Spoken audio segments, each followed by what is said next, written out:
Hello, Athlete Mindset community. This is Lisa Bontasumi, the host of Athlete Mindset. Before we dive into this episode, I want to invite you to support the mission and purpose of our show. For $10 a month, you can help to make sure these conversations get to as many athletes, teams, coaches, and sport mental health environments as possible.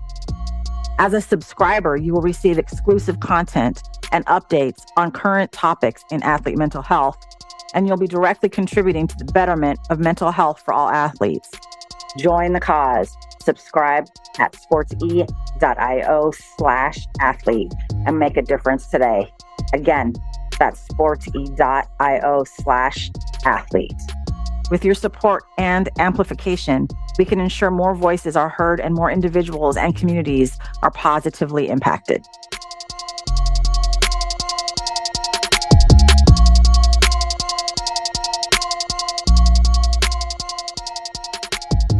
Hey everyone, I'm so excited to be spending some time with Dr. Brook Choulet today. I'm going to tell you all a little bit about her, but first I just want to have her say hello to everybody. Hello, thank you so much for having me on today. I'm so excited. It's going to be an awesome conversation, fun and educational at the same time. So let me tell the people a little bit about you. Dr. Brook Choulet is a board-certified concierge psychiatrist who works with children, adolescents, and adults. She specializes in performance psychiatry, helping busy professionals, high achievers, and athletes at all levels optimize their performance. Dr. Choulet received additional education in sports psychiatry, and she also completed a fellowship in child and adolescent psychiatry. She is passionate about having and helping high achievers enhance their mental health and lead more fulfilling lives. Dr. Choulet is well known for her role as president of the American Board of Sports and Performance Psychiatry, where she is also one of 7 founding members. Dr. Choulet has worked with athletes at all levels, from middle schoolers to professional sports leagues.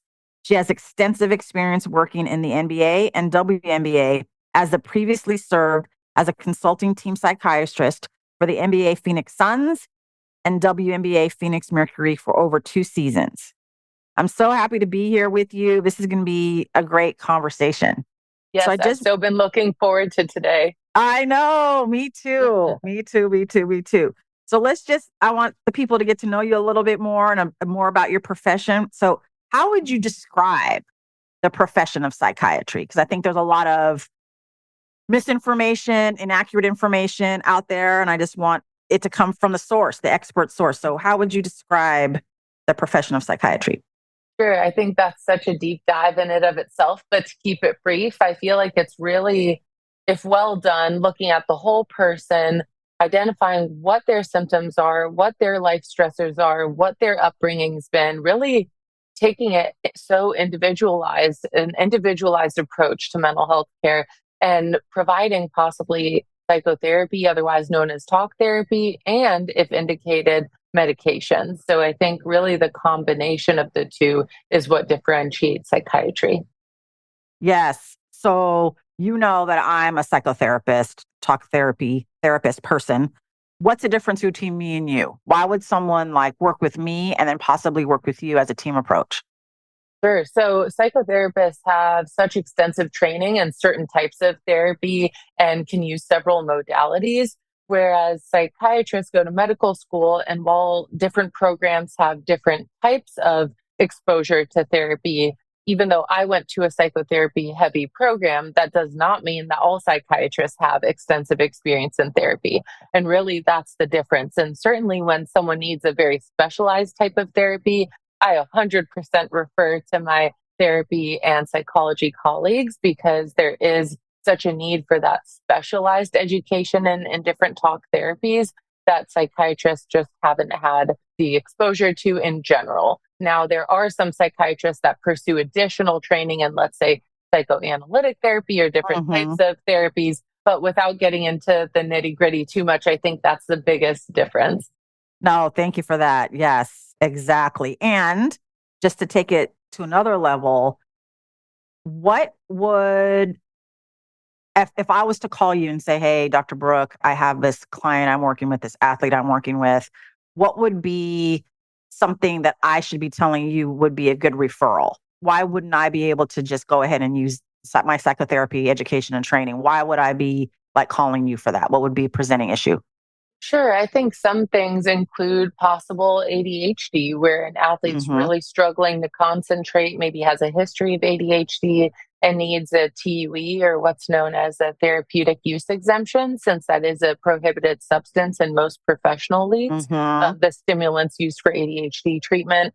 Another common referral reason is needing depression or anxiety medication, because now, despite therapy, their symptoms have become so debilitating that they're no longer able to complete their daily tasks. And then on the flip side too, sometimes before being able to engage in meaningful therapy, if someone's depression and anxiety is so severe, it might need medication to decrease the volume of those symptoms to then be able to participate meaningfully in therapy. Yes, that's so important. And thank you for that. I know that for me and the athletes I work with, Mhm. if I even start the conversation to say, hey, just talk to this psychiatrist and get a consultation, just ask questions. Mhm. The number one fear is if they recommend or prescribe medication to me, I'll be addicted. Mhm. And I don't want it to depend on something else to do my life. What would be your response to something like that? I love that question because I oftentimes use the analogy of asthma, right? If Hmm. you're having an asthma attack and we're looking at you having an asthma attack, do we say, just breathe better? You can get through it, just breathe better, you can do it? No, they need a Right. rescue inhaler. And so there are times where it's the same with mental health. And I think that's where we're all working on that stigma is you need the equivalent of that inhaler, right? You need to treat this with something stronger than just therapy. And no, that does not mean that you'll be on it for life. It does not mean that you can't taper off of it eventually if that's what you and your psychiatrist decide is the best course of treatment. And so the other end of that question too is I think that's why it's so important for athletes to see someone that's specialized in working with athletes, because when we see someone in our clinic that works, I like to say, a regular office job rather than being out on a quarter field, there's not as many concerns about how the potential side effects of, let's say, possible weight gain or possible sleepiness will impact their job immediately.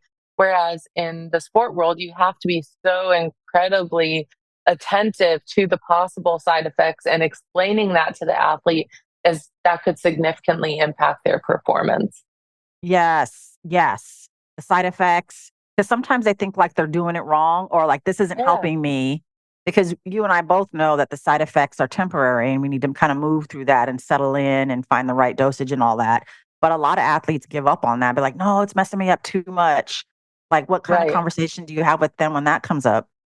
Well, I think, setting expectations of what possibly Hmm. could happen, because I'd much rather tell an athlete here all the potential positives and how it could benefit you. And here's the potential side effects. So let's figure out a day where maybe it's an off day and you don't have practice or a competition. And I think those are the small nuances in working with athletes that if someone saw a general psychiatrist or a general psychotherapist would really be almost missing that, because that's not who they specialize in working with. And really knowing the day-to-day schedules and demands of an athlete it's just a whole nother world.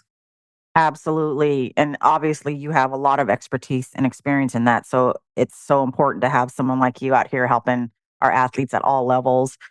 It's a complex profession. You had to go to medical school for years and years. You had to specialize for years and years. What brought you to this profession? Why psychiatry and why working with high performers and athletes? Yeah, so my mom and grandpa actually were child and adolescent psychiatrists, but working in very different fields. So my grandpa worked in juvenile detention most of his Mm, career in academics at Mizzou and published a lot of papers and really worked in an academic institution for a while. And then I saw my mom on the flip side, who was in a solo private practice, and it was always just been her forever. And I saw how much of an impact they were able to have on people's lives. I'd have people stopping me being like, "Oh my gosh, is, Dr. Kashani your mom? And she helped me so much." And just mm, in the most random of ways. And I gave every specialty, a try. Going through medical school, you deliver babies, you scrub in on mhm, surgery, all that mhm. good stuff. but I still kept finding my way back to psychiatry and really loving the continuity of care over time, where I could say this because my husband's in hospital medicine, but he sees people for maybe up to a week while he's on shift, and then they get discharged and you never see Hmm. him again. And I just really cared and I wanted to follow people over time. And that's why I chose outpatient psychiatry, especially over inpatient medicine. Yeah, it sounds like the relationship that you build in this kind of treatment modality with you and your patients is really important to you.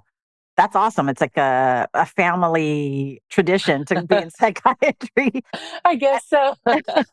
And how come high performers and athletes? What is it about that population that attracts you and that you feel a passion for? Sure. So I actually, when I was in residency and then fellowship, I knew I wanted to start a concierge psychiatry group where people had my cell phone number, email address, they could get a hold of me. There was no barriers to accessing care, no Mm, obstacles to getting on the phone. And I started out, just doing concierge psychiatry 5 years ago, and it just landed in my lap one day. I had hired a psychologist here. She was working with the team at the time, introduced me to the team. The NBA had more strict requirements on needing a psychiatrist available to consult for players.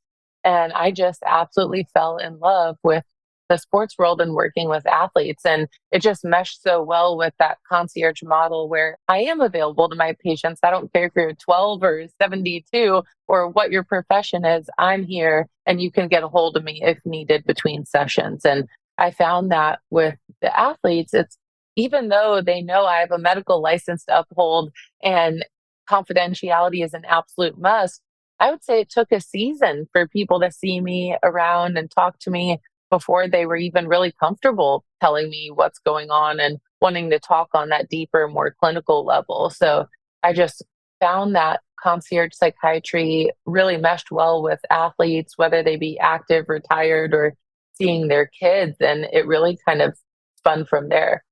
no, that's so important. I mean, I think what you're saying around it took a season. They need to know you. They need to know that you're a real person, that you're available and accessible. You're not behind this desk and like only at certain hours can you actually come in and you have to actually come in. Like those are all barriers. Those are all barriers. And I think that having specializations like you and I do with athletes, we understand that we have Mhm. to, I don't want to say like earn their trust or prove who we are. I think we do. Like for me, working with the Oakland Roots in the USL here in Oakland, the first team, it does take a time. They want to see that you care beyond what's going on in the relationship, right? That you care about their team, their sport, them as Mhm. humans, that you're accessible, that you're roaming the facilities, like that's really, really important. So thank you so much for highlighting that. The concierge, tell me more about that. I think that's really interesting. Tell me more about how you define concierge services and how you apply that. Sure. So I guess I'm a little more out of the box than the typical concierge care model. So for those who don't know, typical concierge medicine is an annual subscription or monthly fees and really tying people into that relationship, in my opinion. And so I think for me, it was really important to give people autonomy over their own care too, where if it's not a good fit with me, I want to find someone who's a good fit for you. So I chose to pursue a route of concierge medicine that was much more almost similar to an attorney's billing, where it's just by time. If you need an hour today, let's take an hour today. If you need 30 minutes next time, let's take 30 minutes. And really, it doesn't mean you're not keeping people accountable. I see people regularly and at a maximum every 3 months, but really just allowing people to have the care that they need when they need it. If things are harder, our appointments are longer, being accessible between. And so I really felt strongly that I wanted to offer that level of service without tying people to a monthly fee or annual subscription. I see. I see. And that you're actually more available, like the sort of the texting or the calling or things like that is also something you offer. Exactly. And I really don't like to do clinical things over text. So if someone Correct. texts Right. me and they're like, hey, I'm really struggling, I'm like, okay, I'm available in 30 minutes. Let's hop on the phone. So they can still access me and get a hold of me, but we can still do treatment in a way that's clinically indicated. For sure. And I think that's important. Like again, managing expectations, setting Right. boundaries. When you text, this is what's going to happen and this is what's not going to happen. I'm going to direct you to where we can have a conversation. I think it's great. You are the president of the American Board of Sports and Performance Psychiatry and one of the 7 founding members. What brought you and your colleagues to found this organization? Sure. I think a little bit like we talked about before, working with athletes, it's such a specialized population. And the psychologists for a while have had, their ASP and the sport and performance psychology programs really, they have it down. But in the psychiatry world, there was no board certification. There are some, membership groups out there, but there is not a board certification that's US based. And we really wanted to provide a structured, standardized education and way for people to receive board certification. And, for those that are just interested in sports psychiatry that haven't worked with athletes, creating an educational curriculum for them to Mhm. go through. So we have 2 of our 3 pathways to board certification available, those who've completed 2 current certifications that are out there, plus meeting some additional criteria. And then those that have been working in sports for over 3 years and have significant kind of background in working with athletes. So we're really trying to expand access to psychiatrists to receive board certification so that we can create a free directory on our website so that if any, USA, swimming or any sort of team or organization out there is looking for a credentialed board certified sports psychiatrist, that they could just go to our website and click on the directory tab and get that information for free. No, it's amazing on so many levels. I think that it continues to normalize and destigmatize the profession, your profession in psychiatry, and then the specificity of the sport and performance side. And that there Mhm. is like an oversight and sort of a governing body that can kind of help sort of vet people and that they are in accordance with what is needed to be ethical and legal in their practice, and that it allows teams and individual athletes to kind of go there for free and kind of check it out and kind of interview folks and sort of like take a look and learn about them. So I think it's really, really, really valuable. I know what stood out for you in your sort of like personal professional journey is that you are entrepreneurially minded, that you are a business person, you think beyond the care, and that they can both exist together because that's how I think. And some people are like, but aren't you a psychotherapist? I'm like, yeah. And And right. right. And I do this, this, and this. And actually, the transferable skills of being a psychotherapist, a Mhm. podcaster, an author, all the different identities I have all feed into each other, right? So I would love to have you comment kind of on how did you, I mean, your mom was a solo practitioner for a long time. Mhm. Maybe there's some influence there, but like what brought you to kind of embrace and be okay with and celebrate the entrepreneurial side of the work that you do? Yeah, that's a really tough question because at a young age, coming out of residency and fellowship, I was so motivated to transition into my own practice. I don't know why people told me I was crazy. They're like, just get a hospital job and maybe mid career you can look to start your own thing. And there was a lot of people telling me that that was the wrong direction to go in. And so for me, I really wanted to persevere and overcome that and set myself up to be able to transition into my own business full time when I was done. So I remember interviewing for my child psychiatry fellowship.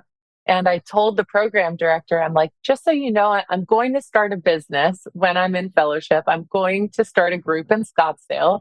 You might see it online. I won't be seeing patients until I'm allowed to, but I'm going to start this business and I'm going to hire people and it's not going to impact my fellowship. And I don't know what made her say yes, but thank God she did. And I grew my group within, I just started it 4 years ago. And within 2 years, we had over 3 other psychiatrists and therapists working there. I remember being in fellowship, trying to manage it while I was in didactics, and it was complicated. But like you said, I was really entrepreneurially minded. I Mm, knew what I wanted to accomplish. And I had to figure out, like, how do I get from point A to point B? And what are all the steps in between while I have no extra money because you barely get paid in fellowship. And I really had to kind of hustle and make it happen and learn things on my own. And so for me, I was just so motivated to get there so that by the time I graduated, I could just step into this office exactly. And it was really just a lot of hours and a lot of perseverance. No, it's impressive and great. And I think that so many times as women, we're told you can't do that, or that's not the way you're supposed to do it, or like, and so it was great that your person at the time was a woman and could see that and maybe value it and support it. I'm still very curious, and here I am. I'm gonna kind of go a little deep here. Like, Yeah. what is your why, or how come you were so persevering, or how come you really wanted to do that? What was inside you or around you that pushed you through it? Because it's not easy. I mean, I can speak from experience. It's not Right. easy. What is it that moved you so deeply to want to just keep growing this and build it? I guess the three big words would be autonomy and then patient care. I saw the care that was being given in academic institutions, and not to say it's bad, it just wasn't the type of care I wanted to give. I didn't want to be rushed by some clinic Mm, director telling me I had 15 minutes to see a patient. I knew I mhm. needed more. And so, on one hand, it was the patient centered care that really drove me and wanting to do it on my own terms based on what the patient needed at the time. And on the other hand, autonomy, where I knew I wanted to have a family back when I started. Now I have a 1-year old daughter, and Oh, knowing that I just really wanted to be able to have the autonomy where if I couldn't work Monday because my daughter was sick, I could block my schedule. So I think speaking both personally and professionally, this made the most sense for me. And I just knew I had to make it happen. awesome, awesome. Yeah, thank you for sharing that. It's interesting because it same basically. Mhm. Yeah. It in me wanting to do the same when I first started my private practice and as a solo practitioner, like wanting to have that flexibility and autonomy is as you say, to have a Mhm. life outside of my work, to build a family, to grow a family, to be available to myself, my partner, like to like just like the athletes, we're human too. Like, Right. this is our job and our work, and we need other things and other parts of our lives to fulfill us and to add to that passion that we give. We give a lot to others. And so, like, it's important for us for that to work. Yeah, So, I totally agree, and I think that that's what makes us good at our jobs, right? Is that when we're fulfilled and happy in our personal life, we can give more and be there, exceptionally in our professional life. And I'm with you. I think having that work-life balance is the ultimate path to happiness because if you're not happy in your personal life, it bleeds into your professional. And if you're not happy professionally, it bleeds into your personal. And I really try and practice what I preach by being content in both. Because how am I supposed to guide someone to being happy and finding their path to success and enhancing their performance if I feel like I can't even do that? exactly, exactly. We have to practice what we preach and feel what that feels on a deep level so that we are that much more inspired to keep helping others to do the same because we know what it's like. We're not Right. just reading out of a book. We're living this thing too, alongside Hmm. y'all when we like do this work. So, and I think that they feel that.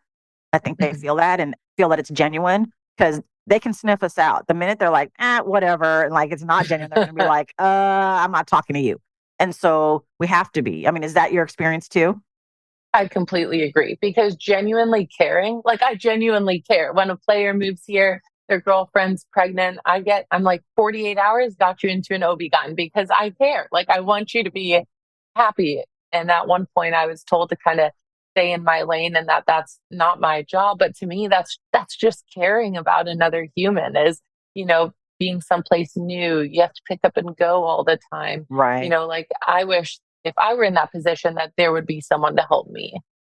Absolutely. So again, back to the beginning of like you treat your patients as full, well-rounded, multidimensional humans, and that they're not just commodities on the court or field to produce, that they have lives, they have relationships that matter to them. And we got to make sure we're addressing all of that. And so this has been awesome. I'm so happy to like get to know you and your work. And is there anything else you might want to share? I know that you have private practices in California as well as Arizona.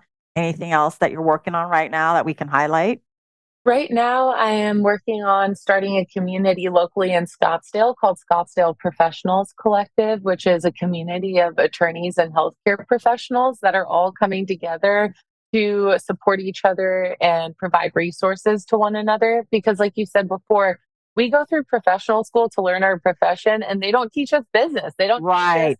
how to run things. And I guess that's where my passion bleeds outside of my Mhm. professional life, is that I want, even outside of my work in the community, to have everyone have those resources and make it easier for people that are leaving hospital medicine or leaving corporate law and just figuring out how to run their own business. I love it. I love it. Like, yeah, they don't teach us that.